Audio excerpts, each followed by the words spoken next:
Hello, my name is Zara. If you don't know me, this is my YouTube channel and I teach people at any level things about chess. So if you like this video, subscribe and comment down below and let me know what you liked about it. So in one of my first videos I ever made, I told you about my favourite chess books, and some of the comments and messages I've been getting since then are basically how do you study using chess books. So in this video, that's what I'm going to teach you. Some of the chess books that you get at first are extremely big and they're going to be very hard to digest. So what I suggest is picking out specific sections from those books and basically deciding, okay, at first I want to study the Dutch opening, for example. So you're going to find that in your book and concentrate on that for like however long you want to spend on it. You shouldn't just be spending 5 minutes on that. You should be getting to that section, looking at that specific topic and properly digesting it. So in order to make my studying with chess books more effective, what I do is, like I said, I go onto the section that I want to study. So if I'm studying openings on a specific day, then I'll go to the opening section, find one opening I'm going to study that day, and properly sit down, look through it, read through the whole section on that opening, and basically practice it myself. Now, I won't go straight into practicing this online because I'm not used to all of the different variations. What I will do, however, is read that book and get out a notebook that I have, which is this book, by the way, and I will write down the opening theory. Now, I basically do this because I find it more engaging. If you're just reading through something and trying to teach yourself it, you don't digest it properly. For me, reading it and then writing it out really helps me, and it might help you as well. So chess books can't really be maximised to their full use if you are just reading and writing it out. So what I do is basically finding my opening that I'm studying and looking in the book to see if there are any puzzles based around that opening. And if there isn't, then I'll go online and you can look for puzzles that are specifically in the English opening, for example, stuff that might commonly come up.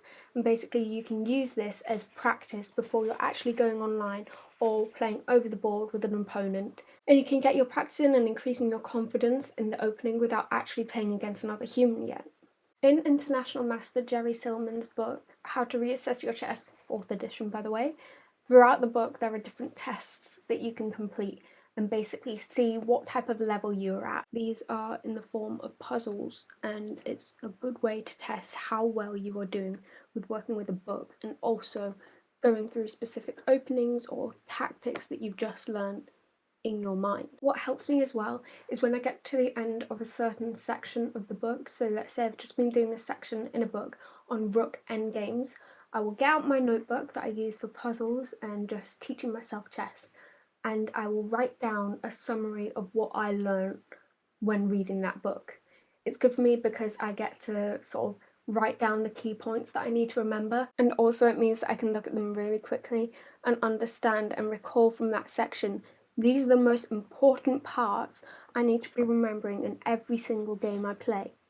Am I remembering them, or do I need to recap that chapter and remind myself why this is so important? Different chess books will teach you different things. There are some books that focus specifically on one opening, or that focus specifically on one type of endgame. When you're first starting out, you don't need to be buying those. I would say focus on your endgames first, which I've said on the past, rather than openings, because endgames are truly fundamental. However, using Jeremy Silman's books, such as How to Reassess Your Chess and the complete book of chess strategy, have really helped me. They're not specifically on just one opening, just one endgame, or analysing specific games. When trying to learn from a chess book, my aim that I have at the end of it is to not only know all of the key points and be able to write that down, but also be able to teach someone else that section, ideally without looking at the book.